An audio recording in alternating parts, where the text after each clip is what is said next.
ஃப்ரெண்ட்வுட்ஸ் மக்களுக்கு வணக்கம். இன்னைக்கு நம்மளோட ஷோல யார மீட் பண்ண போறோம் அப்படின்னு பாத்தீங்கன்னா, மூத்த நடிகரும், சினிமா விமர்சகருமான பைல்வான் ரங்கநாதன மீட் பண்ண போறோம். பைல்வான் ரங்கநாதன் அப்படின்னாலே பயங்கரமான கான்ட்ரோவர்சி தான். சோ நிறைய விஷயங்கள அவர்கிட்ட நம்ம கேட்டு தெரிஞ்சுக்கலாம். வாங்க ஷோக்குள்ள போலாம். முதல்ல சாய் பல்லவி என்பது வெறும் சாய் பல்லவி அல்ல. எம்பிபிஎஸ் பட்டம் பெற்ற டாக்டர் சாய் பல்லவி. ஆமா. இன் கேஸ் அட்ஜஸ்ட்மெண்ட் பண்ணலையா அவங்க போட்டு டாக்டர் சொல்லிட்டு போயிடுவாங்க. நீங்களே மீடியா முன்னால பேசிவிட்டு அப்புறம் கோர்ட்டுக்கு போய் கோர்ட்டு உத்தரவு போடுது அவங்க ரெண்டு பேரை பத்தி பேசாதீங்க. ஏங்க என்ன கர்ப்பமாக்கிட்டாங்கன்னு நிறைய பேர் சொல்லியிருக்காங்க. அது பொய்யுங்க. கர்ப்பம் நான் என் வயிற்ற பாருங்க அப்படியா இருக்கு. எனக்கு 6 பேக் இருக்கு. இவரு கனிஷாவோட சுத்திட்டு இருக்க நேரம் சரியா இருக்கு. அந்த அளவுல பாதிக்கப்பட்டாரோ ஜெயம் ரவின்னு தோணுது. ரேகா நாயரை பத்திய முதல் வாழ்க்கையில பத்திலாம் நான் பேசவே இல்லை.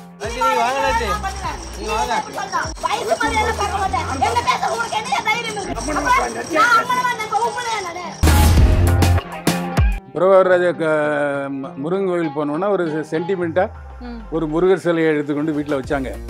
இதுக்கு அவங்க மனைவி ஏற்பு தெரிவிச்சாங்க. அரசியல்வாதி ஆகணும்னா 2 பொண்டாட்டி இருக்கணும் போல. அப்படி 2 மனைவி இருந்தா தான் அடுத்த கட்டத்துக்கு போகணும். ஒரு நடிகை நாம உண்மையை சொன்னோன்னா கோவப்பட்டாங்க. இந்த தூய பாரு, நிர்வாணமா நடித்த பெண்களும் சரி, விபச்சாரியா நடித்த பெண்களுக்கும் சரி அடுத்த கட்டம் வராது. அந்த ஆளு பார்த்தானா வலிவான் போன்ல. உன் முகம் எவ்வளவு அழகா இருக்கு தெரியுமா, உன் உதடு எவ்வளவு அழகா இருக்கு தெரியுமா, உன் கண் எவ்வளவு அழகா, வலிஞ்சே மனுஷன் சாவான். உனக்கு நேஷனல் அவார்டு வேணும்னா எனக்கு அட்ஜஸ்ட்மெண்ட் பண்ணு. வைரமுத்துவுக்கு சின்மயி சொன்னதுக்கு அப்புறம் மார்க்கெட் குறைஞ்சிருக்கு. சின்மயிக்கு அவங்கள பிடிச்சிருக்கலாம், வைரமுத்துவை பிடிக்காம இருந்திருக்கலாம் அப்படின்னு சொல்லலாம்ல. அதாவது தனக்கு பிடிக்காதவரோட தான் அட்ஜஸ்ட் பண்ண முடியாது, தனக்கு பிடித்தவரோட அட்ஜஸ்ட் பண்ணலாம், பண்ணாம இருக்கலாம். வணக்கம். என்னை வாழ வைத்துக் கொண்டிருக்கும் யூடியூப் சேனல் நேயர்களுக்கு நன்றியும் வணக்கமும். வணக்கம் சார். உங்களை மீட் பண்ணதுல ரொம்பவே சந்தோஷம்.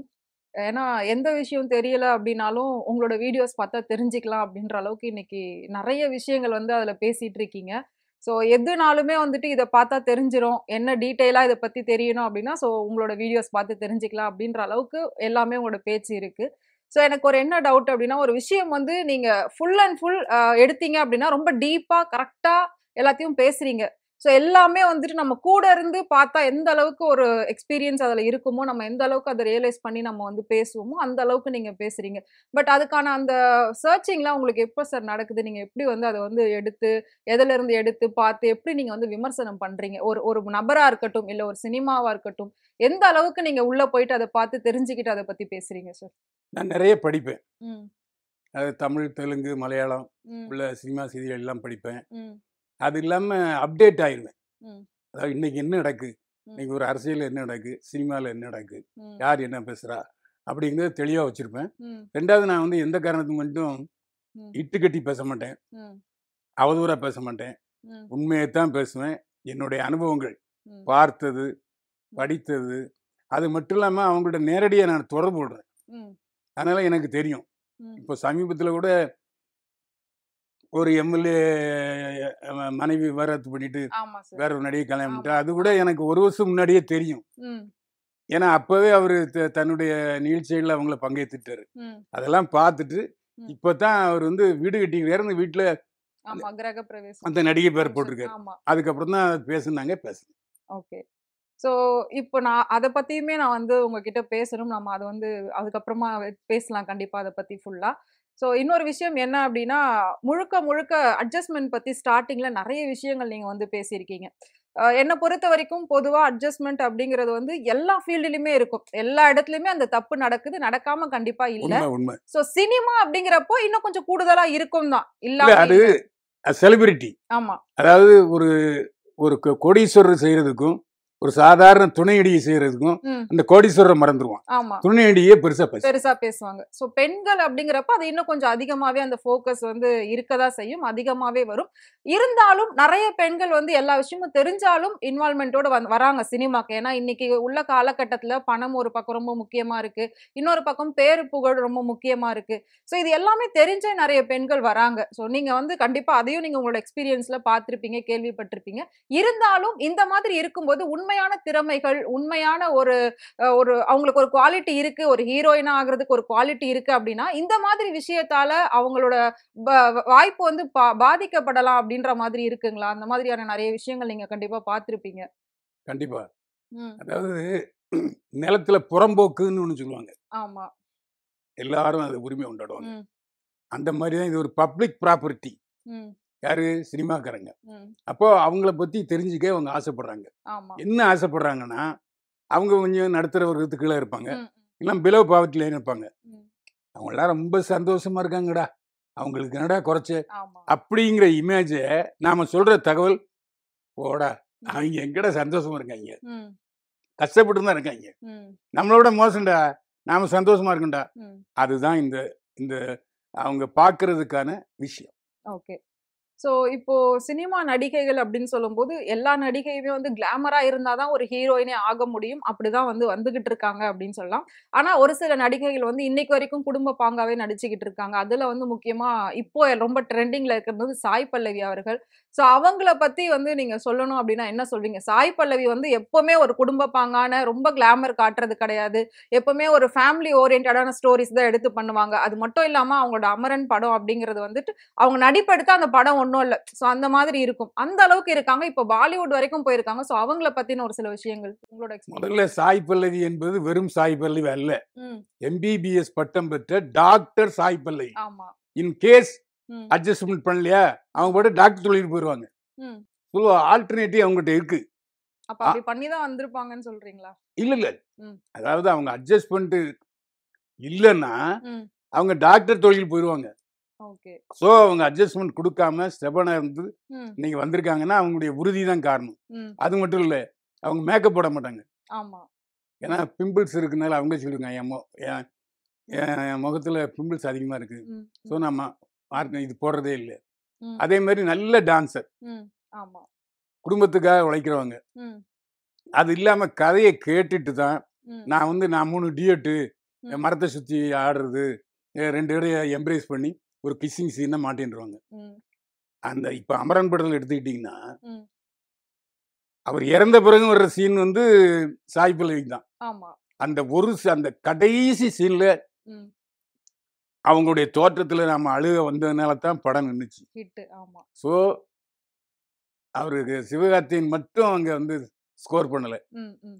அவருக்கு ஈக்குவலா இன்னும் சொல்லப்போனா ஒரு படி மேல ம். சாய் பல்லவி ஸ்கோர் பண்ணியிருக்காங்க. ஓகே.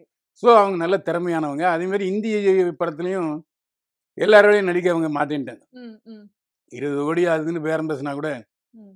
கதை கொண்டா ஓகே. நான் நடிக்கிறேன். ம். யாரு ம். கூட நடிக்கிறாங்க, ஜோடி நடிக்கணும் முக்கியம் இல்லைங்கிற ஒரு சிரமமான நடிகை. ம். அப்புறம் அவங்க குடும்பத்துல வந்து எப்படின்னா, அவங்க மலைவாசி ஆளுங்க. ஆமா. அதாவது முதல் மலைவாசி யாருன்னா, நம்ம கடலோர கவிதைகள் ரேகா. ம். ம். அது வந்து போய் பாரதி ராஜா கண்டுபிடிச்சாரு. ம். அதுக்கப்புறம் இவங்க இவங்க. மலைவாழ் ம். சேர்ந்தவங்க. ம். இப்ப அவங்க தங்கச்சி கல்யாணம் ஆச்சு. ஆமா. பிரமாதமா ம்.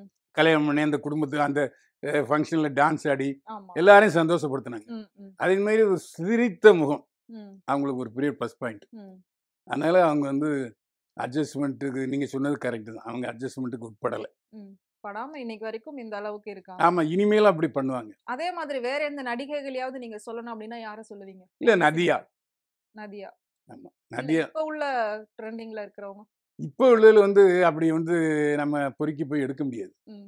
ஏன்னா, சாய் பல்லவி இப்படி சொன்னாங்க. ம். பேட்டியில சொன்னாங்க. அதனால அத வச்சு சொன்னேன். ஓகே. ஆனா இப்போ உள்ள நடிகைகள் வந்து ம். அட்ஜஸ்ட்மெண்ட் என்னம்மா அட்ஜஸ்ட்மெண்ட்? ம். அந்த அட்ஜஸ்ட்மெண்ட் குடுக்குறதும் குடுக்காததும் உன் கையில தான் இருக்கு. ம். குடுக்கணும்னு நினைக்கிறியா? குடு. ம். தப்பே இல்ல. ம். ஏன்னா, சாதாரணமா ஒரு பொண்ணு போனா நடந்து போவா. ஆமா. அவள எல்லாரும் பார்ப்பாங்க. ம். இப்போ ஒரு நடிகை ஆயிட்டாங்க. ஆஃப்டர் அட்ஜஸ்ட்மெண்ட்னு வச்சுங்க. ம். வெளிநாட்டுக்காரு, கருப்பு கண்ணாடி, யார் உள்ள இருக்கான்னு யார் பார்த்துக்கிட்டு இருக்கா? யாரும் பேச முடியாது. ஆமா. ஸோ அந்த புகழும் பணமும் சொத்தும் அவங்களுடைய கண்களை மறைச்சிருக்கு. அவங்க மூடி போட்டு வாழ்றாங்க. ஓகே. அது ஒரு பெரிய விஷயம். ஓகே. ஸோ தொடர்ந்து நெறைய விமர்சனங்கள் வந்து நீங்க பேசிக்கிட்டே இருக்கீங்க. ஸோ உங்களுக்கான நெகட்டிவ் கமெண்ட்ஸ் அப்படிங்கிறது கண்டிப்பா நெறைய வந்திருக்கும். இப்ப நீங்க வெளியில போறப்ப ஆடியன்ஸ் வந்து உங்ககிட்ட என்ன பேசுவாங்க? உங்கள எப்படி பார்க்குறாங்க? யாராவது ஏதாவது கேட்டிருக்காங்களா? ஏதாவது திட்டியிருக்காங்களா? ஏதாவது சண்டை போட்டுருக்காங்களா? இது வரைக்கும் ம். ஆணும் சரி, பெண்ணும் சரி, ம். ஆபீஸரும் சரி, டாக்டரும் சரி, எந்த அதிகாரியும் சரி, ம். என்ன திட்டுனதே இல்ல. ம். உண்மையை சொல்றேன். இப்போ டாக்ஸில ஏறணும்னு வச்சுங்க, "வாங்க சார், நீங்களா சார்? ரொம்ப சந்தோஷம் சார்." ம். அவன் ஒரு ₹50 கூட கேட்கறவன் கூட கேட்க மாட்டான். உங்களோட ஃபோட்டோ எடுத்துக்கிறேன் சார். ம். சார் எப்படி சார் உங்களுக்கு இவ்வளவு கட்ஸ் வருது? ஆமா. எப்படி உங்களுக்கு ஏப்பா உண்மையை சொல்றதுக்கு எதுக்குப்பா கட்ஸ் வேணும்? உண்மையிலே அத உண்மைய சொன்னா உலகம் ஏத்துக்காதுன்னு ஒண்ணு இருக்கு. பட் அதுல நீங்க ஏத்துக்கிறதுக்கு நாம் ஓப்பனா கவலைப்படல. இப்போ சொல்றது ஆமா. என்ன எதிர்த்து 2 வழக்குகள் வந்துச்சு. ம். 2 வழக்குகளும் டிஸ்மிஸ் ஆச்சு. ஓகே. ஏன்னா அவங்களால ப்ரூவ் பண்ண முடியல. ம். ம். அதே மாரி நான் சொல்வது உண்மை. ம். என்ன கேஸ்ன்னா, ஒரு துணை நடிகை மாரி வச்சுங்களேன். ம். அவங்க வந்து இந்த பியூட்டி பார்லர் நடத்துனாங்க. ம். அதுல கசம்சா. ஓகே. அத நான் போட்டேன். அந்த கோவத்துல அவங்க வந்து என் மேல கேஸ் போட்டாங்க. ம். கேஸ் நிக்கல. டிஸ்மிஸ். ம். அது மாரி தான். நாம் உண்மை நம் பக்கம் இருந்தோம்னா, ம். நம்ம வந்து கடவுளுக்கு சமம். அதுல எந்த சந்தேகமுமே இல்ல. ஓகே. நம்ம என்னைக்கு பொய் பேச ஆரம்பிக்கிறோம், ம். அவதூறு பேச ஆரம்பிக்கிறோம்னா ம். தான், அது நம்மள தீயதா வந்து சேரும். ஓகே. கண்டிப்பா தான் சார். ஏன்னா உண்மைய சொன்னா உலகம் ஏத்துக்காதுன்றது ஒண்ணு இருக்கு. இல்ல, இன்னொன்னு இல்ல, இல்ல. வந்து சொல்றதுக்கு நமக்கு இப்போ தைரியமும் நான் இன்னும் சொல்லப்போனா, நான் நீதிமன்றத்துக்கு போனாலே, ம். அந்த மேஜிஸ்ட்ரேட் சிரிப்பார். ம். ஏன்னா, நீங்க உண்மைய தானே சொல்றீங்க. அவரே சொன்ன தகவல் இது. ஓகே. அதேமாரி சமீபத்தில கூட நான் போயிருந்தேன். ம். ஏசி, டிசி, இன்ஸ்பெக்டர்லாம் இருந்தாங்க. ம். கேள்வி கேட்டாங்க. பதில் சொன்னேன். ம். போங்கன்ட்டாங்க. Okay sir. நான் அதாவது ஆதாரம்னா, நிச்சயமா ஒரு பத்திரிகை ஆதாரம் இருக்கும். ம். இல்ல நான் பார்த்துருப்பேன். ம். இல்லன்னா அந்த நடிகையோ, நடிகரோ சொல்லியிருப்பாங்க. சரி அப்ப நீங்க ஒரு ஒரு வீடியோவும் பண்றதுக்கு எல்லா ஆதாரத்தோட வச்சுட்டு தான் நீங்க வந்து பேசுவீங்களா? ஆமா, ஒவ்வொரு ஆதாரையும் கலெக்ட் பண்ணி தான் நீங்க வந்து பேசிட்டு ஆமா. இருக்கீங்க. ஓகே. சாய் பல்லவிய வச்சு ஒரு பயோபிக் எடுக்கணும் அப்டின்னா, என்ன பேர் வைப்பீங்க அப்டின்ற மாதிரி வந்து கேட்டிருந்தாங்க. அதுக்கு வந்து சாய் பல்லவி ஃபேஸ் 50 அப்டின்னு அவங்க சொல்லியிருந்தாங்க. ம். சோ அதுக்கான அர்த்தம் என்ன சார்? அதாவது பன்முகம். ஆமா. அதாவது நான் இப்ப நடிகர், ம். யூடியூபர், ம். பத்திரிகைக்காரரு, ம். டிவியில பேசுறவன், ம். அந்த மாரி. பல அந்த மாரி முகம். சாய் பல்லவி வந்து என்ன சொல்றாங்கன்னா, ம். நான் பன்முக தோற்றம் உடையவர். ம். ஒரு பக்கத்துல நடிகர், நடிகை, ஒரு ம். பக்கத்துல டான்சர், ஒரு பக்கத்துல வந்து என்னுடைய குடும்ப சூழ்நிலையில நான் மூத்தவ. ஓகே. இந்த மாரி எனக்கு பன்முகம் இருக்கு. ம். அதனால நான் அதனால தான் அந்த தலைப்பு நான் வைக்க சொல்லியிருக்கேன். ஓகே. அதே மாரி இது என்னுடைய வாழ்க்கை இப்பவே நான் எடுக்கிறதுக்கு தயாரா இல்ல. ம். ம். ஏன்னா இன்னும் ஒரு 4, 5 வருஷம் போட்டும். ம். நான் ஓரளவு மெச்சூரிட்டி ஆனதுக்கப்புறம், நானே எடுத்தா சரியா இருக்கும். இல்ல வேற ஒருத்தர் எடுத்தா சரியா இருக்கும். ம். சொல்றாங்க. எனக்கு நடிகையில ரொம்ப ஓப்பன் ஹார்ட்டா இருக்கிற ம். சாய் பல்லவி ரொம்ப பிடிக்கும். உங்களுக்கு பிடிக்கும். ஆமா. அவங்க நேரடியாவே என்னைய வந்து நீங்க முதல் படத்திலே எனக்கு நல்ல ம். ரிவ்யூ குடுத்துருக்கீங்கன்னு சொல்லியிருக்காங்க. ஓ! உங்கள பார்த்து பேசியிருக்காங்க. ஆமாமா. பெரும்பாலான ம். நடிகர், நடிகைகள் என்னைய பார்த்த உடனே வந்துருவாய்ங்க. ஓகே. "அண்ணே, என்னண்ணே படம் எப்படிண்ணே இருக்கு?" ம். ம். இப்போ முதல்ல கதாநாயகன் நடிச்சாரு ம். சூரி. ஆமா.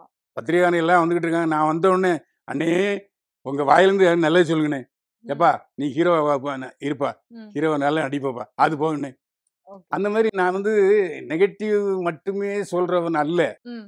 நெறைய நடிகர்கள் என்ட்ட பேசுனது, ம். அவங்களே வாய்ஸ் மெசேஜ் அனுப்பலாம் இருக்கு. ம். பாராட்டுனது. முந்தா நாள் கூட பிரபு பாராட்டுனாரு. ம். "அண்ணே, அந்த ராஜபுத்திரன் படத்துக்கு நீங்க ஆமா. விமர்சனம் நல்லா ம். பண்ணீங்கண்ணே." ம். அப்படின்னு சொன்னாரு. இப்படி எல்லாருமே எனக்கு பாராட்டுறவங்களும் இருக்காங்க. அது வெளிய தெரியாது. ஓகே. இந்த கான்ட்ரோவர்சி மட்டும் வெளிய தெரியும். ஓகே. இன்னைக்கு வந்து உச்சத்துல இருக்கிறதுக்கான ஒரு காரணம் சாய் பல்லவிக்கு அந்த எளிமை, அந்த சிரிப்பு, அந்த ஒரு சிம்ப்ளிசிட்டி அப்படின்னு சொல்லலாம். ஆமா, ஆமா. ஸோ கண்டிப்பா எல்லாருக்குமே அவங்கள வந்து ரொம்பவே புடிக்குது.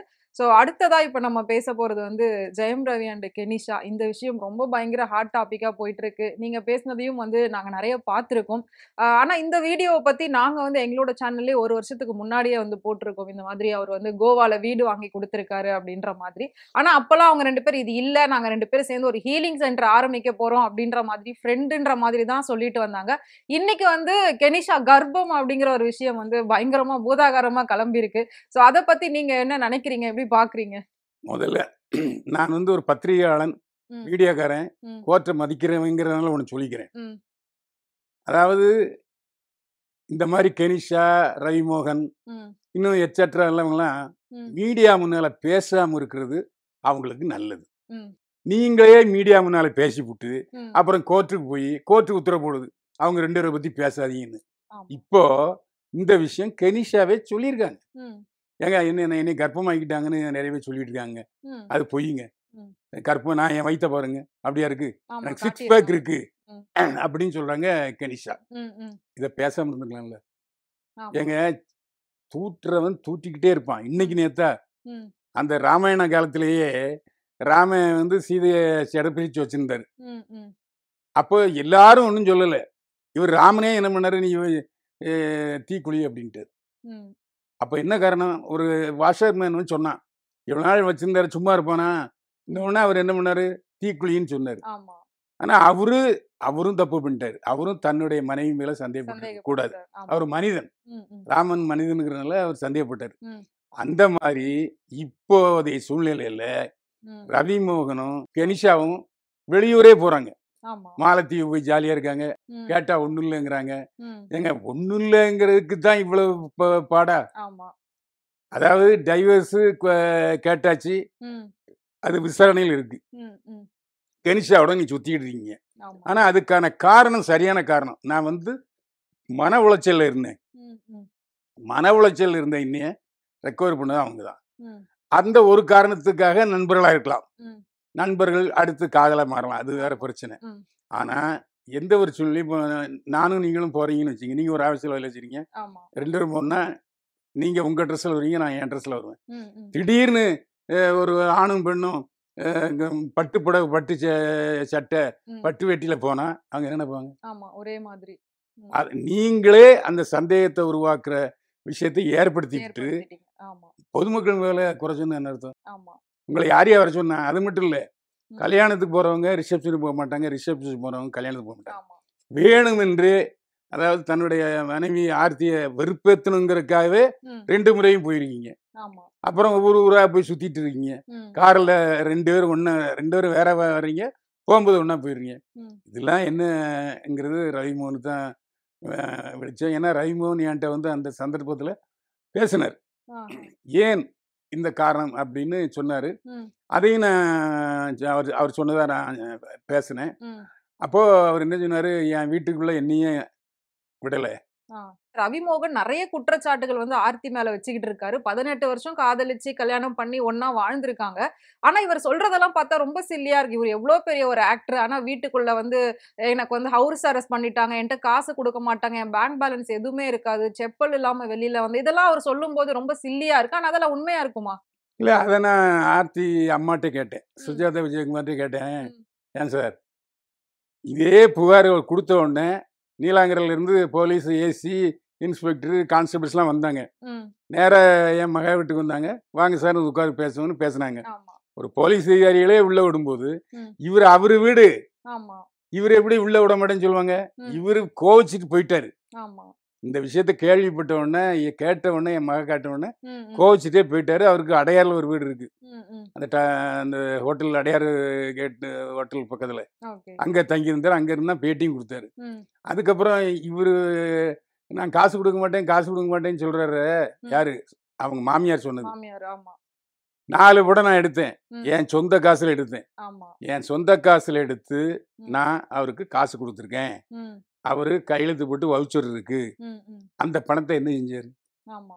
நான் என் மருமகன்னு சொல்லி நான் வந்து காசு குடுக்காம நடிக்க நடிக்க வச்சுக்கலாம்ல? வச்சிருக்கலாம். ஆமா. நான் அப்படி செய்யலையே! ம். சொன்னது ஆர்த்தி விஜயகுமார். ஆமா. அது மட்டும் இல்ல, ம். என் என் பேரங்க 2 பசங்களையும் பார்த்து பேசணுங்கிறாரு. ம். அது பொய்.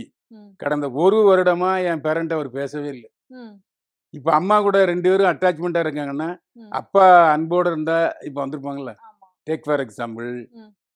இப்போ யாத்ரா, லிங்கா ஆமா. ரஜினிகாந்தோட தனுஷோட பேரன். பசங்க. ஆமா. 2 பேரும் சேர்ந்து அப்பா, அம்மா சேர்த்து வச்சுட்டாங்கல்ல. ஆமா. அந்த சூழ்நிலை வரும்ல. ம். ம். இப்போ 2 பசங்களுக்கும் அப்பாவு பாதி, அம்மா பாதி. பாதி. ஆமா. அப்படிப்பட்ட சூழ்நிலையில எனக்கு 2 பேரும் வேணும்னு சொல்லி ம். பிடிவாதமா இருந்து அப்பா, அம்மா ஒண்ணு சேர்த்துட்டாங்க. சேர்த்திருக்காங்க. அந்த சூழ்நிலை வரும்ல ரவிமோகனுக்கு. ம். ம். ஏன் வரல? அப்படின்னு அந்த அம்மா கேட்டாங்க. ஓகே. அதே மாரி அவர் சொல்றதெல்லாம் பொய்யுங்க. ம். அ ஒரு மனைவி தன்னுடைய கணவன ம். இந்த மாதிரி கேள்விகளில் என்ன தப்பு? ஆமா. எப்பா அவர் கூட யார் தங்குனாங்களா? ம். அந்த ஹீரோயின் எங்க தங்கியிருக்கா? ம். ம். இவர் எத்தனை மணிக்கு படுக்கிறாரு? ம். ங்கிறதெல்லாம் சந்தேகம் வந்த பிறகு நீங்களா இருந்தாலும் சரி உங்க மனைவி கேட்க தான் ஆமா. செய்யும். எல்லார் வீட்லயும் அது அதையும் கேட்கக்கூடாதுன்னு சொல்றாரு அவரு. ம். இப்படி எல்லா கேள்விகளுக்கும் அவங்க பதில் சொல்லிட்டாங்க. ம். ம். அதனால தான் எனக்கு அந்த ஆர்த்தி ரவி மேல வந்து எனக்கு ஒரு சிம்பத்தி வந்தது. ஓகே. அது மட்டும் இல்ல, அதாவது ஒப்பீடு செய்யும் பொழுது ம். எடிட்டர் மோகன் ஃபேமிலி ஒப்பீடு செய்யும்போது அவங்க கோடீஸ்வரர். ம். ம். யாரு? சுஜாதா விஜயகுமாருடைய மாமியார் மிகப்பெரிய கோடீஸ்வரர். ம். ம். அந்த சொத்துலாம் இவருக்கு தான் இருக்கு. அப்ப ஆமா. எதுக்கு அவங்க ஏற்கனவே இவர திருமணம் செய்ய முன்னாடியே ம். அவங்க டிவி சீரியல் தயாரிப்பாளர். ஆஹா. படம் எடுத்திருக்காங்க. ம். அது மட்டும் இல்ல, அவங்க தயாரிச்ச ஒரு 1 மணி நேர படத்துல ம். அது சன் டிவில ஒளிபரப்பாச்சு. ம். சுந்தர் சி தான் டைரக்டர். ம். சிங்கம்புலி கதைவசனம் எடுத்தா. ம். அந்த படத்துல நடிச்சேன். எனக்கு சம்பளம் கொடுத்தவங்க ஆர்த்தி அம்மா. ஆமா. ம். அப்படி எனக்கு அவங்க பழக்கம். ம். அதனால தானே அவங்ககிட்ட பேச முடிஞ்சது. மத்தவங்களோட ஓகே. அவங்ககிட்ட பேச பேசிக்க முடியாது. முடியாது. ஆமா. அதே மாரி யாரும் அவர வீட்டுக்கு போகக்கூடாதுன்னு தடை போகல. ம். பசங்கள பார்க்கணும்னு தடை போகல. அவங்க அப்பா, அம்மாவையே பார்க்கக்கூடாதுன்னுலாம் சொல்லி ரொம்ப ரெஸ்ட்ரிக்ட் பண்ணாங்களாம். அவங்களுக்கு காசு அனுப்பக்கூடாதுன்னு சொல்லி ரெஸ்ட்ரிக்ட் பண்ணாங்களாம். இப்போ ஏங்க என்ன எடிட்டர் மோகன் காசு இல்லாமயா இருக்காரு? ம். அவங்க பையன் ராஜா, ஜெயம் ராஜா ஆமா. Jayam Raja. Number 1 director. Director. அவரும் ஏற்கனவே நிறைய படங்கள் சிரஞ்சீவி படங்கள் முதல்ல எடுத்திருக்காரு. வெல் செட்டில் தான். ஆமா.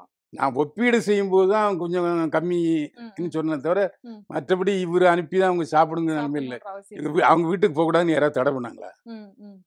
ம்? இவரு கெனிஷாவோட சுத்திட்டு இருக்க நேரம் சரியா இருக்கு. ம். இப்படி பேசினா என்ன அர்த்தம்? ஆமா. 2வது எந்த சூழ்நிலையிலயும் ம். டிவோர்ஸ்ன்னு போனதுக்கப்புறம் ம். லீகலி டிவோர்ஸ் ஆன பிறகு தான் இவரு இந்த மாதிரி சேட்டையெல்லாம் வெளியில பண்ணுவார். ஆமா. வெளியில கொண்டு வருவாங்க. ஆனா இவரு இவ்ளோ தைரியமா இவர் வந்து பல பேருக்கு மேபி ரோல் மாடலா இருக்கலாம். எல்லாருக்கும் பிடிச்ச ஒரு ஹீரோவா இருக்கலாம். ஆனா இவரே இப்படி பண்ணும்போது, அது இன்னும் கொஞ்சம் ஆடியன்ஸ்க்கு வந்து ஒரு அதிருப்தியா தானே இருக்கும். ஆமா. So அது அத மட்டும் நான் வந்து இல்லாம இவங்க நீங்க சொன்ன மாதிரி கல்யாணத்துக்கு 2 பேரும் ஒரே மாதிரி காஸ்டியூம்ல போனாங்க. 2 வேளையும் போனாங்க அப்படின்னு சொல்லியிருந்தீங்க.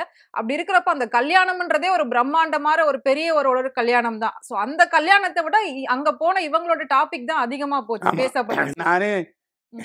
ஐஸ்வர்யநிதி சொன்னேன். ஆமா. "எப்பா நீ அவ்வளோ செலவு பண்ணி கல்யாணம் பண்ண. ம். ஆனா அவங்க 2 பேரும் என்னமோ கல்யாணம் பண்ண மாரி அவங்களுக்கு பப்ளிசிட்டி ஆயிடுச்சு. பப்ளிசிட்டி ஆயிடுச்சு. என்னென்னய்யா ஆமா. பண்றது?" ஆமா. அப்படின்னு சிரிச்சாரு. ஆமா. அன்றைய லெவல்ல ம். ஐஸ்வர்ய கணேஷ் மகள் கல்யாணம் என்பதை விட, ம். கெனிஷா ஜெயம் ரவி பண்ண கூத்து தான் அதிகமா. எல்லாருடைய மனதையும் போய் தாக்கிச்சு. ஆமா. ஸோ அது பின்தங்கிருச்சு ஐஸ்வர்ய மகள் திருமணங்கிறது. ம். ம். அது மட்டும் இல்ல, இப்பவும் மாலத்தீவுக்கு போறேங்கிறாங்க. கார்லயே எல்லாம் போறேன் ஆமா. அப்படின்னு சொல்றாங்க. ம். ம். அப்ப இது வந்து வேண்டுமென்றே நீதிமன்றத்துக்கு எதிராக செய்றாங்களா? ம். ம். அந்த ஒரு கேள்வி இப்ப இருக்கு. ரீசென்ட்டா ஒரு கோயிலுக்கு போய் மாலை ஒண்ணா போட்டுக்கிட்டு நின்னுட்டு இருக்க மாதிரி கூட ஒரு ஆமா, ஃபோட்டோஸ் ஆமா, வெளியில ஆமா. வந்தது. ஆமா. அதாவது இந்து மத இதெல்லாம் அறநிலையத்துறை. எப்படி அவர் வேணும்னு பண்றாரா? இல்ல ஆமா. எப்படி? அது நல்லா தெரியுது. வேணும்னு தான் பண்றாரு. அதாவது அவங்க அதாவது குடும்பத்த அதாவது வெறுப்பேத்தணும். அவருடைய முன்னாள் இல்ல அவருடைய மனைவிய ம். வெறுப்பேற்றணும், உசுப்பேற்றணுங்கிறதுக்காகவே பண்ணிட்டு இருக்காருன்னு தோணுது. ம். ம். இல்லன்னா நிலுவையில இருக்கும்போது, ம். வேறத்து வழக்கு நிலுவையில இருக்கும்போது இந்த மாரி செஞ்சுட்டு போறா? ஆமா. ஏன்னா ஒரு ஹீரோ அப்படிங்கிறது பல பேருக்கு வந்து ரோல் மாடலா இருப்பாங்க. ஆனா இப்ப இவர் இப்படி பண்றதுனால, வெளியில இருக்கிறவங்களும் மேபி பார்த்து பண்றதுக்கு எவ்வளோ நேரம் ஆகும்? சரி இவரே இப்படி பண்றாரு, இவங்க கேஸ் இந்த அளவுக்கு போய்க்கிட்டு இருக்கு அப்படின்னு. சோ எல்லாருக்குமே ஒரு மோட்டிவேஷனா இருக்கக்கூடிய ஒரு ஒரு நடிகரா இருந்துகிட்டு, அவர் இப்படி பண்றத வந்து நீங்க எப்படி பார்க்குறீங்க? சினிமால வந்து யாருக்கு சப்போர்ட் அதிகமா இருக்கு? ஆர்த்தி ரவிக்கா? இல்லாட்டி ரவி இல்ல, இல்ல. மோகனுக்கா? அதாவது ஒரு விஷயம், அ அதாவது ஆரம்பத்துல இருந்தே பார்த்தீங்கன்னா, ம். 2வது மனைவி கல்யாணம் பண்ணிட்டாங்கனாலே, ம். அந்த ஹீரோவுக்கு மவுஸ் குறைஞ்சிரும். குறைஞ்சிரும். ஆமா. ஜெமினி உச்சக்கட்டத்துல இருந்தாரு. ம். அப்புறம் செகண்ட் ஹீரோவா மாறிட்டாரு. ம். ம். என்ன? ம். அதே மாரி ராமராஜன் ம். மார்க்கெட் இல்ல. ம். பார்த்திபன் நல்ல படம் எடுத்தாலும் அவருக்கு மார்க்கெட் இல்லாம போச்சு. மார்க்கெட் இல்ல. ம். அதே மாரி 2வது திருமணம் செய்த எல்லா ஹீரோக்களுக்குமே ம். மரியாதை குறைவு. ம். ஆனா அதே சமயத்துல டிவோர்ஸ் ஆன ம். நடிகைகள் மேலும் உயர போயிட்டு இருக்காங்க. ம். ம். இப்ப இன்னும் ராமராஜனை கம்பேர் பண்ணும்போது நளினியுடைய விஷயம் ஓகே. ஆமா. பார்த்திபனோட அவருக்கு அந்த மாதிரி 3 ஷூட்டிங் மேல இருக்கு. யாருக்கு? ம். சீதாவுக்கு. ம். அதனால அவரு அத உணரணும். உணராம இருக்காரு. என்னன்னு தெரியல. ஓகே. சோ இதுக்கு முன்னாடி 80 காலகட்டத்துல கூட வந்து நெறைய நடிகர், நடிகைகள் வந்து கல்யாணம் பண்ணிட்டு, அதுக்கப்புறம் டிவோர்ஸ் வாங்கியிருக்காங்க. ஆனா இன்னைக்கு வரைக்கும் ஒரு நல்ல ஒரு பாண்டிங், நல்ல ஒரு ஃப்ரெண்ட்ஷிப்ல இருந்துகிட்டு இருக்காங்க. நீங்க சொன்ன நளினி ராமராஜனா இருக்கட்டும், சீதா பார்த்திபன் இவங்க மாரியா. ஆனா இப்போ இவங்க விஷயம் அப்படிங்கிறது இந்த அளவுக்கு ஒருத்தர ஒருத்தர் தாக்கி பேசுறதுக்கான காரணம் என்னவா இருக்கும்னு நினைக்கிறீங்க சார்? மனதளவுல பாதிக்கப்பட்டாரோ ஜெயம் ரவின்னு தோணுது. ம். அதே மாரி மனைவி மேலயும் சரி, மாமியார் மேலயும் சரி, ம். அசாத்திய கோபம் வச்சிருக்காரு. ம். அதாவது யாராவது காம்ப்ரமைஸ் பண்ணா, அது காம்ப்ரமைஸ் ஒர்க் அவுட் ஆகாதுங்கிற சூழ்நிலைக்கு போயிட்டாரு ம். ம். அப்படின்னு தான் தோணுது. ஏன்னா, ஓகே. நெறைய நடிகைகள் ம். குஷ்பு போன்ற நடிகைகள், ராதிகா எல்லாம் வந்து இப்போ சப்போர்ட் பண்ணிட்டு இருக்காங்க பண்றாங்க. ஆண்டிக்கு. ஆனாலும் ஆமா. அவரு அத கேட்கல. கேட்கல. ஆனா ஆரம்பத்துல குஷ்பு வந்து கல்யாணம் பண்ண மாட்டேன்னு சொல்லும்போது, ஆர்த்தி ம். வீட்ல சொல்லும்போது, ஆர்த்தி அம்மாட்டலாம் போய் குஷ்பு குஷ்புலாம் அவங்க தான் பேசியிருக்காங்க. பேசி கல்யாணம் பண்ணி வச்சிருக்காங்க. ஆமா. ஆமா. அதனால அவரு இன்னும் சொல்லப்போனா, ம். நானே பேட்டி அந்த கை அ ச ஆர்த்தி சொல்லியிருக்காங்க. ம். ஆர்த்தி ரவி சொல்லும்போது, ம். நான் வந்து கன்சீவ் ஆயிருந்தேன். ம். அப்புறம் வாந்தி எடுப்பேன். என் கையில அவர் கையில ஏந்திக்கிட்டு கொண்டு போய் பேசின்ல போடுவாரு. ம். ம். அப்படி ஒரு அன்ப பொழிஞ்சவர் தான்னு சொல்லும்போது தான், ம். இதுல இன்னும் உண்மை என்னங்கிறது சரியா தெரியல. ஓகே. ஆர்த்தி ரவி அவங்க அம்மா வந்து சொல்லியிருந்தாங்க, இந்த மாரி 2 பேரும் சேர்ந்து வாழணும் குழந்தைங்களுக்காக. குழந்தைங்க கஷ்டப்படுறாங்க. சேர்ந்து வாழுங்க அப்படின்னு சொல்லியிருந்தாங்க. சோ அதுக்கான வாய்ப்புகள் இருக்குமா? இல்ல இது இப்படியே முடிஞ்சிருமா? இல்ல எதுவுமே முயற்சி செஞ்சா முடியாதது இல்ல. ம். அதுவும் இந்த விஷயத்துல கண்டிப்பா நடக்கும். ஏன்னா 2 பேருமே அமைதியா இருந்துட்டாங்க. யாரு சீதாவும், பார்த்திபனும் அமைதியா இருந்துட்டாங்க. ம். ராமராஜன் நிலையும் அமைதியா இருந்துட்டாங்க. ம். ம். தனுஷும், ஐஸ்வர்யாவும் அமைதியா இருந்துட்டாங்க. அமைதியா இருக்காங்க. ஆமா. ஆனா இவங்க அமைதியா இருக்கறதுக்கான சூழ்நிலை இன்னும் கிரியேட் பண்ணாமயே இருக்காரு ம். ஜெயரவி, ம். ரவிமோகன். அதுதான் ம். பிரச்சனை. இப்ப கோர்ட்ல வந்து 2 பேரும் உட்கார்ந்து சமரசம் பேசுங்க அப்படின்னு சொல்லி டைம் குடுக்கும்போது கூட, ஜெயம் ரவி வந்து பேச மறுத்ததா ஒரு விஷயம் வந்தது. ஆமா. ஆனா இது கோர்ட்ல வழக்கு வரும். ம். அதாவது நீங்க விவாகரத்து வாங்காமயே இப்படி இரிட்டேட் பண்றீங்களான்லாம் கேள்வி கேட்பாங்கல்ல ம். மேஜிஸ்ட்ரேட்டு. ஆமா, ஆமா. அது சான்ஸ் இருக்கு. ஓகே. சோ இன்னும் கொஞ்ச நாள்ல தெரியும் இவங்களோட கேஸ் எங்க போய் முடிய போகுது, எப்படி முடிய இல்ல போகுது நம்மள அப்படிங்கிறது. பொறுத்தவரைக்கும், ம். என்ன பொறுத்தவரைக்கும் சரி, உங்கள பொறுத்தவரைக்கும் சரி, ம். ரசிகர்கள பொறுத்தவரைக்கும் சரி, யூடியூப் சேனல பொறுத்தவரைக்கும் சரி, ம்.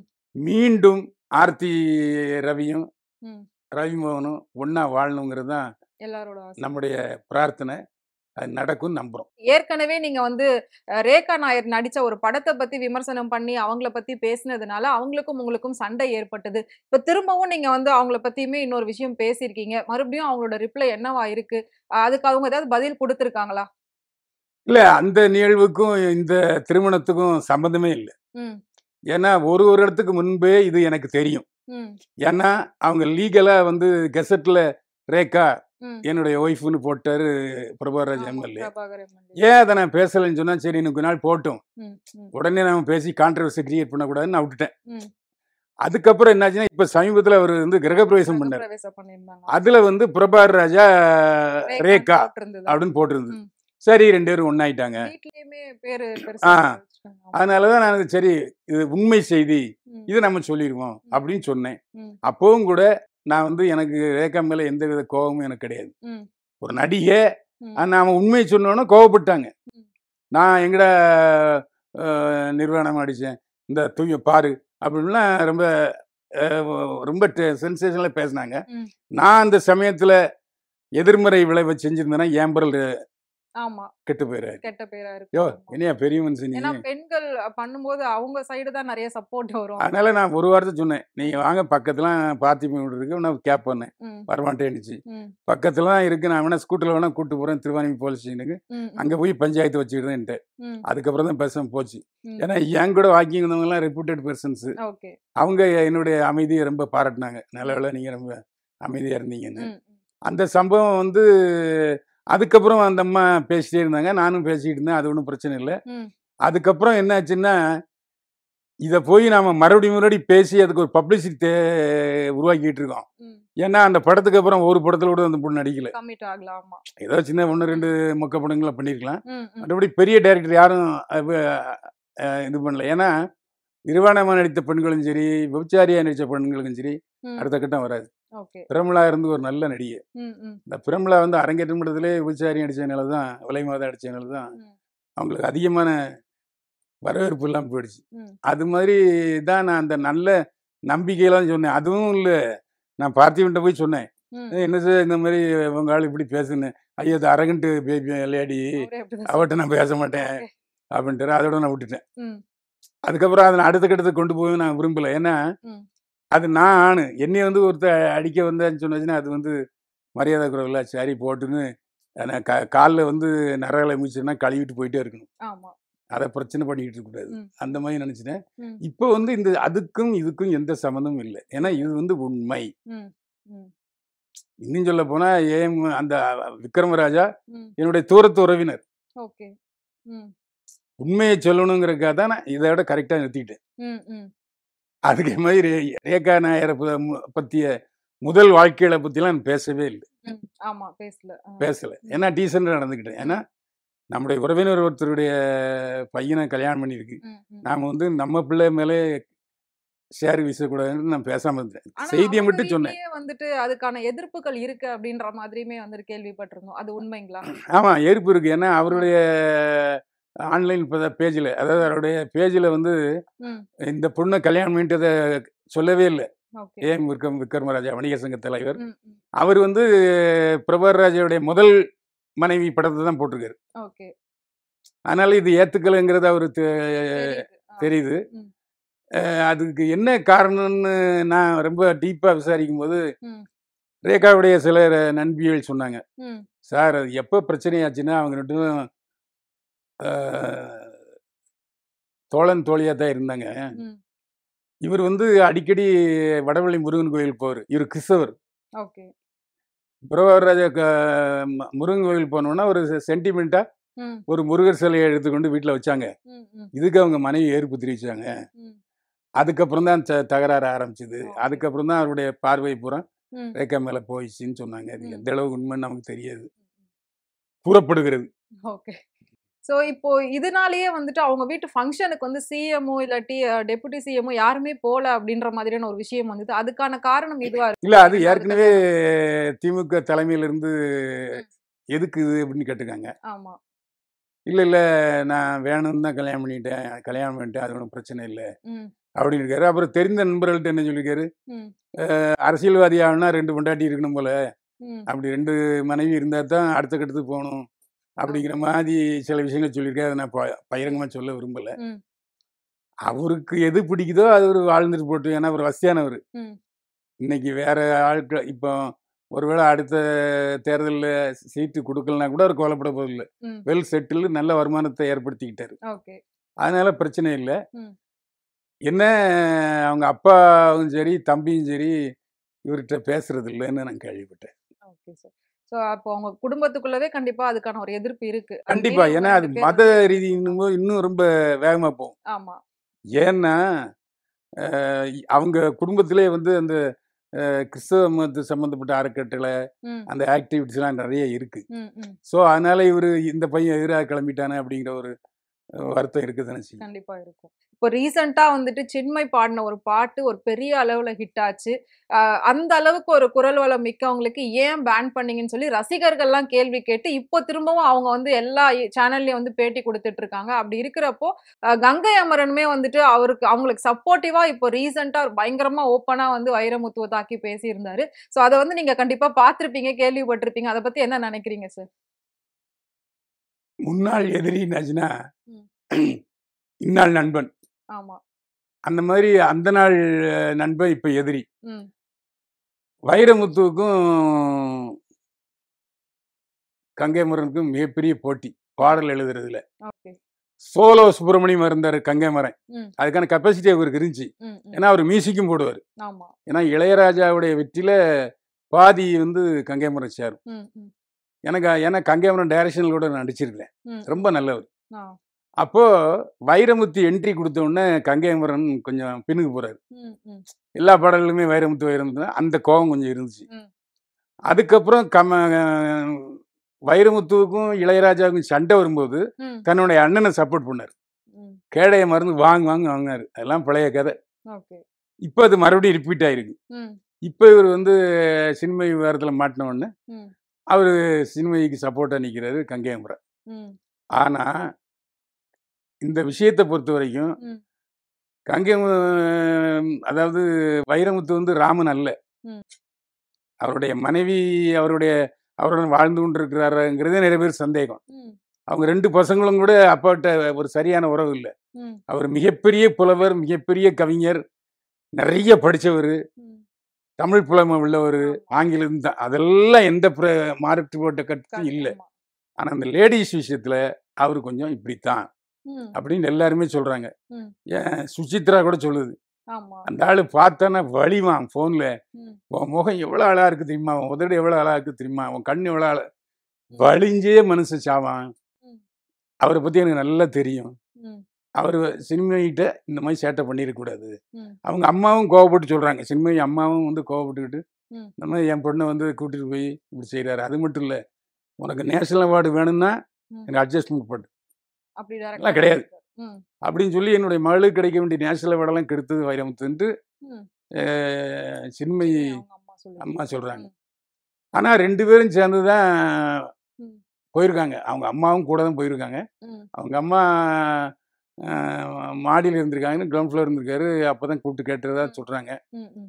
ஆனா அப்படி இருக்கிறவர் எப்படி கல்யாணத்துக்கு போனாரு, கல்யாணத்துக்கு எப்படி அழைப்பு கொடுத்தாங்க, அவரை பத்தி தெரிஞ்சுக்கிட்டு கல்யாணத்துக்கு அழைப்பு, இது ஒரு நெருடலா இருக்கு.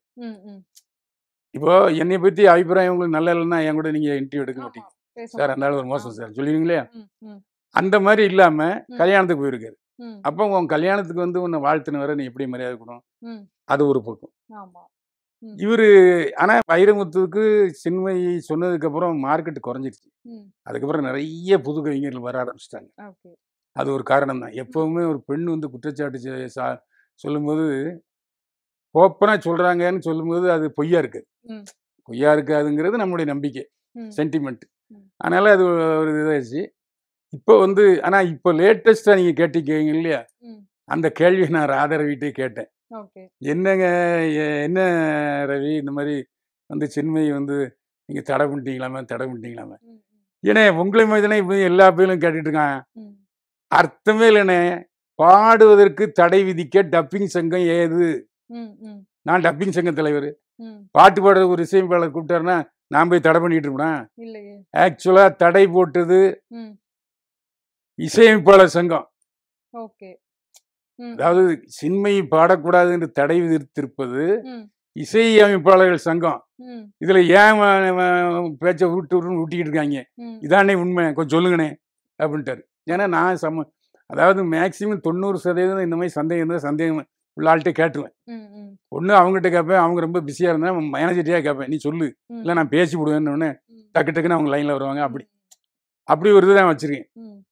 என்ன காரணம்னா, நான் பெருமிதத்தோட காலர் தூக்கி பிடிச்சி சொல்லுவேன், எந்த நடிகை வீட்டுக்கு நான் நேரில் போனதில்லை, எந்த டைரக்டர் வீட்டுக்கு நான் நேரில் போய் சான்ஸ் கேட்டதில்லை, எந்த நடிகைன்ட்டையும் ஏங்க என் மகளுக்கு கல்யாணம் காதை சுரிஞ்சதில்லை, பையனுக்கு படிப்பு வச்சு அதெல்லாம் கேட்டதே கிடையாது. ஸோ என்னுடைய கடமை நான் பத்திரிகைக்காரனா மீடியாக்காரன் செஞ்சுக்கிட்டு இருக்கேன். அவங்க கடமையை செய்யணும். அதனால தான் நான் எனக்கு எல்லாரும் நீ பார்த்து கொஞ்சம் மரியாதை கொடுக்குறேன். அது பயன்னு கூட சொல்லுவாங்க, அது எதுனாலும் பரவாயில்ல, எனக்கு அப்படி கொள்ளல. அப்போ நான் கேட்டேன், ராதரவி சொன்னார், தடை விதித்திருப்பது இசையமைப்பாளர் சங்கம், அதனால தான் அவங்க வந்து அந்த பாட்டை கூட ரெக்கார்ட் பண்ணல அப்படின்னு சொல்லிட்டாங்க. அத படத்துல வைக்கல, ஆமா, சிக்கல் வருங்கிறக்காக. ஆனா இப்ப இன்னொரு தகவல் ஒண்ணு வந்திருக்கு. என்னன்னா, சின்மயியே சொல்லியிருக்கு, அந்த படத்துல அந்த பாட்டை நான் பாடல, தீ தான் பாட இருந்தாங்க, அன்னைக்கு வரலங்கிறக்காக நான் போய் பாடினேன், தீ என்னை விட நல்ல பின்னணி பாடகின்னு பாராட்டிக்கங்க, அது சின்மயியை பாராட்டும். ஆனா படத்துல இல்லாம பண்ணதுக்கு காரணம் படத்தின் இயக்குனர் தான், தயாரிப்பாளர் தான். ஏன்னா நமக்கு ஏதாவது சிக்கல் வந்துடக்கூடாதுன்றதுக்காக அவங்க பண்ணியிருக்கலாம். ஏன்னா தடை வச்சது இசையமைப்பாளர் சங்கம். ஸோ அது மட்டும் இல்லாம இப்போ அதுல கங்கை அமரன் வந்து ஓப்பனா சொல்லியிருப்பாரு, வைரமுத்து வந்து ஒரு நல்ல கவிஞர் தான், அதை நான் ஒத்துக்கிறேன், ஆனா நல்ல மனிதர் இல்லை அப்படின்னு வந்து சொல்லிட்டு இருப்பாரு. ஸோ இது வந்து எப்படி இருக்குதுன்னா, இதுல வந்து அரசியல் பின்புலம் ஏதாவது இருக்கும். ஏன்னா இவங்க ஃபுல் அண்ட் ஃபுல் பிஜேபியா இருப்பாங்க, அவங்க வந்துட்டு திமுக. ஸோ அதனால தாக்கி பேசுறாரோ அந்த மாதிரி இதுல அரசியல் வரவே இல்லை, இதுல அரசியல் வரவே இல்லை. அப்படி பார்க்கணும்னா கங்கை அமரன் தான் முதல்ல வந்தாரு பிஜேபிக்கு. ஆனா எம்பி பதவி வாங்கின இளையராஜா, அதே ஏன் சொல்ல மாட்டீங்க?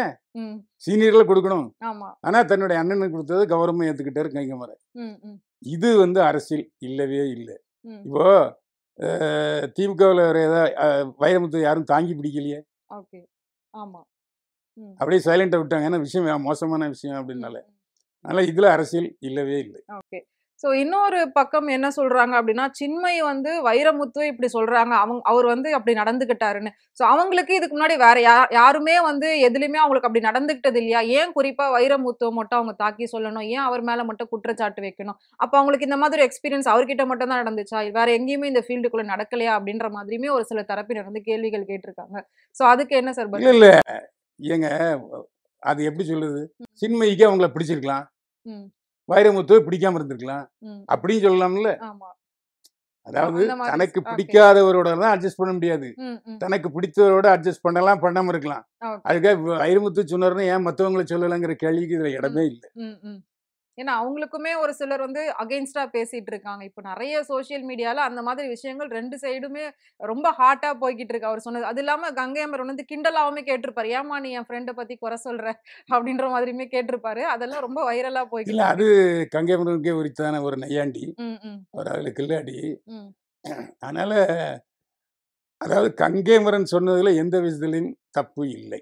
ஓகே. அவர் சைடுல நியாயம் இருக்கு. ஓகே. ஏன்னா, அவருடைய நண்பர பத்தி அவருக்கு தான் தெரியும். ம். நம்ம அவருடைய பாணியிலே சொல்லிருவோமே. ம். ம். கங்கைமரனுக்கு வைரமுத்து நண்பர். ம். அவருடைய நண்பர பத்தி அவரு தெரியாதா நமக்கு தெரிய போகுது? Okay sir. அவர் சொன்னது சரியா தான் இருக்கும். Okay sir. ஸோ நீங்க சொன்ன பல விஷயங்கள் வந்து எல்லாருக்குமே இன்னும் டீப்பா புரிஞ்சிருக்கும் அப்படின்னு நெனைக்கிறேன். ஸோ தெரியாதவங்க கூட எல்லாமே இப்ப தெரிஞ்சுட்டு இருந்திருப்பாங்கன்னு நெனைக்கிறேன். ஸோ நீங்க இவ்ளோ நேரம் வந்து உங்க டைம எங்க கூட ஸ்பெண்ட் பண்ணி, இவ்ளோ விஷயங்கள் எங்களுக்கு வந்து தெரிய வச்சதுக்கும், புரிய வச்சதுக்கும் ரொம்ப நன்றி sir. Thank you so much sir. இனிமேல் அடிக்கடி உங்களுடன் இந்த சேனல்ல சந்திக்கிற வாய்ப்பு கிடைத்திருக்கிறது. அதை அருமையாக பயன்படுத்திக் கொள்வோம். அருமை சகோதரி அவர் நிறைய கேள்விகள் வச்சிருக்காரு. என்னை விட அதிகமா தெரிஞ்சவரு. எனவே நானே இன்னும் அதிகமா ப்ரிப்பேர் பண்ணிட்டு வரணும். அடிக்கடி ஃப்ரண்ட் ரூட்ஸ் சேனல்ல சந்திப்போம். சப்ஸ்கிரைப் ஆகுங்க. நீங்க சப்ஸ்கிரைபர் ஆகியிருந்தா உங்கள் நண்பர்கள், உற்றார் உறவினர்களை ஃப்ரண்ட் ரூட்ஸ் சேனலை சப்ஸ்கிரைப் பண்ண சொல்லுங்க. மீண்டும் சந்திப்போம். வாழ்க வளமுடன்.